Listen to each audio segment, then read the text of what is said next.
La Gazelle a un atelier de fabrication d'activités au Burkina Faso, où on a une équipe d'une quinzaine de personnes qui travaillent au sein de l'atelier, plus une équipe commerciale. On a également ouvert une filiale de distribution au Sénégal depuis fin 2017 et on a un représentant sur le Mali depuis cette année. Alors la Gazelle, c'est combien de travailleurs, combien de salariés, qu'ils soient ici en France et aussi en Afrique? Alors en France, on est une petite équipe de 4-5 personnes. Ensuite, sur le Burkina, on a une vingtaine de personnes au sein de l'atelier de fabrication et au niveau de l'équipe commerciale. Et enfin, on a une personne au Sénégal et une personne au Mali. Bonjour, je m'appelle Arnaud Chabanne, je suis originaire de la Loire, en France, et j'ai été à l'origine de la société CB Énergie d'abord, une société de droit burkinabé qui s'est intéressée au développement des énergies renouvelables, principalement solaires, pour les besoins en énergie des populations rurales africaines. Et depuis 3 ou 4 ans maintenant, le gérant aussi de la société La Gazelle, basée ici à Saint-Galmier, qui veut utiliser le savoir-faire acquis pendant ses plus de 10 ans au Burkina Faso pour industrialiser la fabrication de produits solaires sur le continent africain. Aujourd'hui, nous savons qu'on parle trop d'énergie propre. Pourquoi avoir choisi le Burkina Faso pour cette première expérience? J'avais été sensibilisé depuis mon plus jeune âge aux problèmes et aux disparités d'accès à l'eau et à l'énergie. Et à la suite de mes études ici en France, j'ai eu une expérience dans un syndicat d'énergie où on développait des solutions de type énergie renouvelable. Donc j'avais étudié dans le domaine des énergies renouvelables et après une expérience en France où en fait les énergies renouvelables c'était plus politique qu'un véritable besoin, j'ai décidé d'aller créer une société au Burkina Faso, en plein milieu de l'Afrique de l'Ouest, là où les gens n'ont pas de lumière, pas d'énergie, pas d'accès à un réseau électrique et où les solutions solaires aujourd'hui offrent de véritables réponses à des besoins du quotidien. Et avec des petits systèmes solaires, aujourd'hui, on est en mesure d'offrir des services importants en termes d'éclairage, de recharge de moyens de communication comme les téléphones, mais aussi d'alimentation de télé, ventilateurs et réfrigérateurs, demain climatiseurs. Il y a un gros besoin de lumière dans tout ce qui est enseignement et santé, où quand il faut accoucher les femmes avec une torche sur l'épaule, c'est pas évident.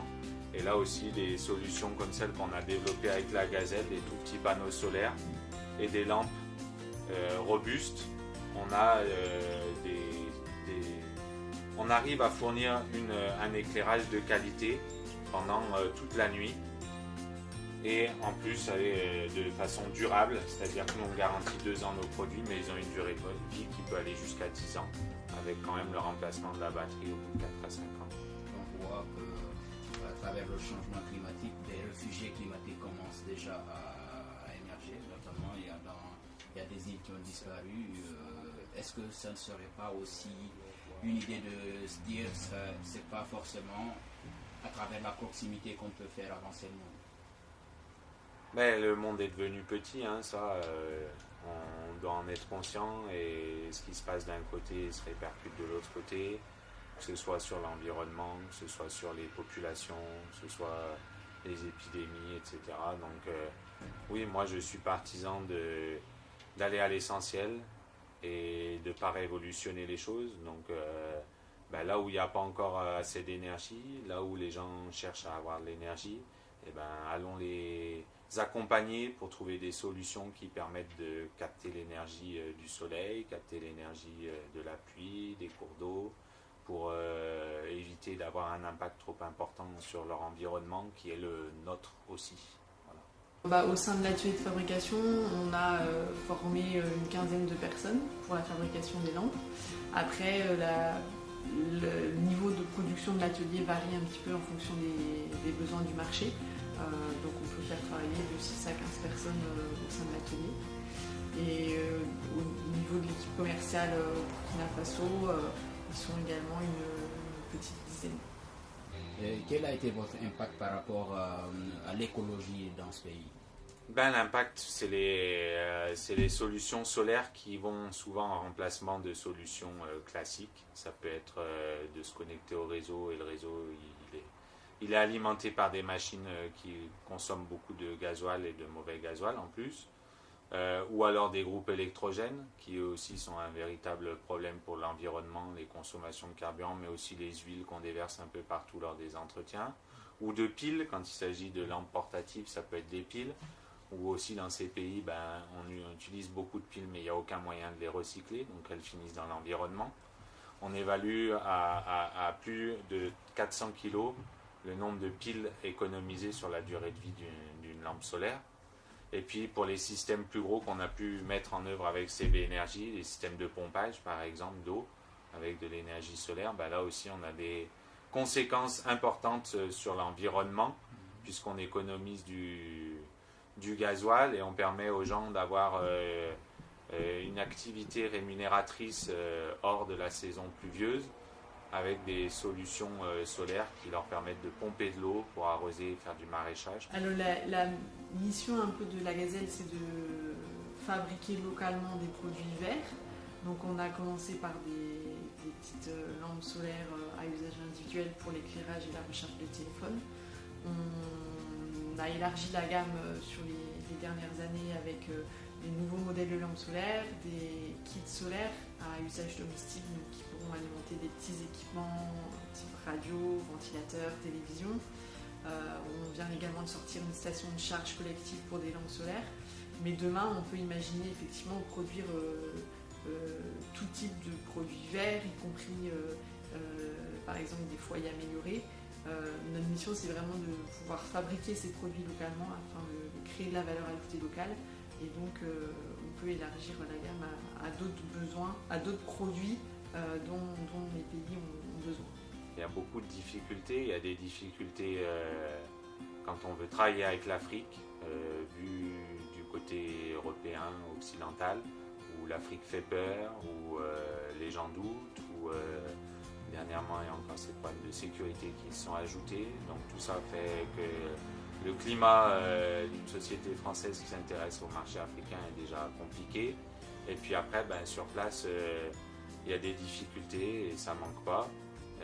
Les difficultés premières, la difficulté première, je dirais, c'est que ces pays n'arrivent pas à s'entendre et à mettre en place un marché commun qui permettrait de pouvoir industrialiser le continent. Il faut qu'on puisse ouvrir les marchés des pays limitrophes, qu'on puisse transporter les produits entre le Burkina et le Sénégal, entre le Burkina et le Togo ou le Bénin et le Niger.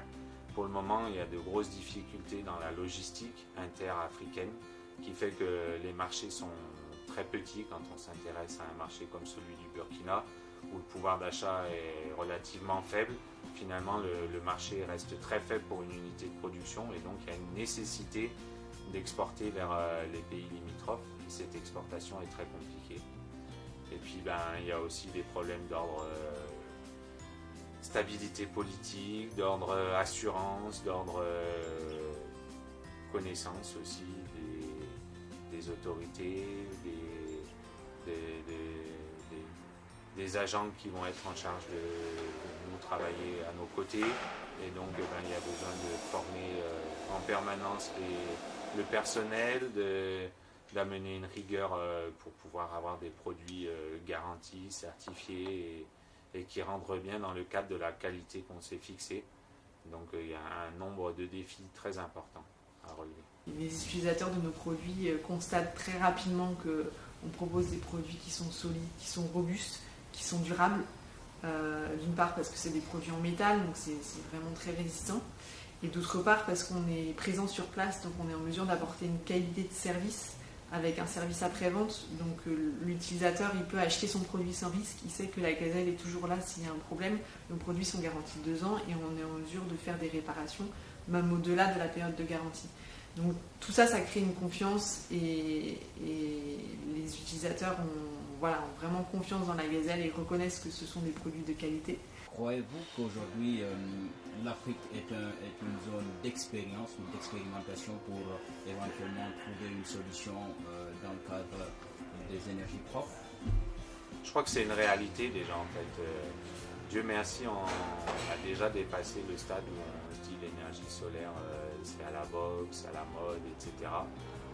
Les populations locales, en tout cas au Burkina, au Mali, dans les endroits où les pays ont pris conscience que l'énergie solaire pouvait apporter des solutions, aujourd'hui on voit des panneaux solaires un peu partout dans les villages, avec malheureusement encore beaucoup d'améliorations à avoir pour utiliser des batteries qui soient adaptées, pour utiliser des matériels adaptés, pour pouvoir contrôler tous les matériels qui rentrent dans ces pays, parce que l'Asie notamment utilise souvent ces pays-là pour déverser des produits de mauvaise qualité, des ratés, etc.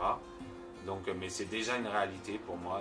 Le solaire a déjà une place, et cette place, elle peut faire que aller de l'avant. Qu'auriez-vous aujourd'hui à dire à ces pays ou bien à toutes ces personnes qui s'intéressent au développement de l'Afrique dans le but de non seulement de ne pas aborder dans le sens d'un développement anarchique et qui irait dans le sens de détruire déjà la nature? Qu'est-ce que vous aurez à leur dire? Pensons à nos enfants et nos petits-enfants, parce qu'on hérite d'une planète qui nous a été laissée par beaucoup de générations, et il ne faut pas qu'en quelques 2, 3, 4 générations on détruise l'équilibre qui est fragile. Et donc il y a des solutions qui existent, et j'espère qu'il n'y a plus beaucoup de gens qui utilisent le bois pour s'éclairer. Malheureusement, il y en a encore pour longtemps. Ça passe par l'éducation, ça passe par la sensibilisation, ça passe par un niveau de vie aussi qui soit digne, parce que pour le moment, il y a des populations qui vivent loin de tout, sans aucun secours, sans rien. Et ces populations, les problèmes écologiques, les problèmes environnementaux, c'est pas le premier problème, c'est la survie qui est le premier problème. Donc si on donne à chacun la chance d'avoir un minimum, on va pouvoir éduquer les gens pour qu'ils respectent leur environnement et qui fassent attention à cet équilibre fragile de notre planète, quoi. Aujourd'hui, il y a des pays africains qui s'intéressent au nucléaire. Qu'est-ce que vous aurez à dire à ces pays? Moi, personnellement, en tout cas, je dirais qu'ils font fausse route, parce que l'énergie nucléaire, elle a beau être maîtrisée et apporter des solutions dans certains pays, dans certains endroits. Je ne pense pas que ce soit la plus adaptée pour le futur. Concentrer de telles quantités d'énergie dans si peu de place. Aujourd'hui, on sait exploiter les énergies renouvelables, on sait bien maîtriser les énergies fossiles, et donc en faisant un complément intelligent entre ces énergies, on arrive à subvenir aux besoins et à fournir le besoin au moins principal en énergie des populations. Donc le nucléaire, je ne suis pas sûr que ce soit vraiment une solution d'avenir, surtout pour le continent africain où il y a peu d'eau, ça nécessite beaucoup d'eau et où il y a des dangers importants de dysfonctionnement, de dérèglement.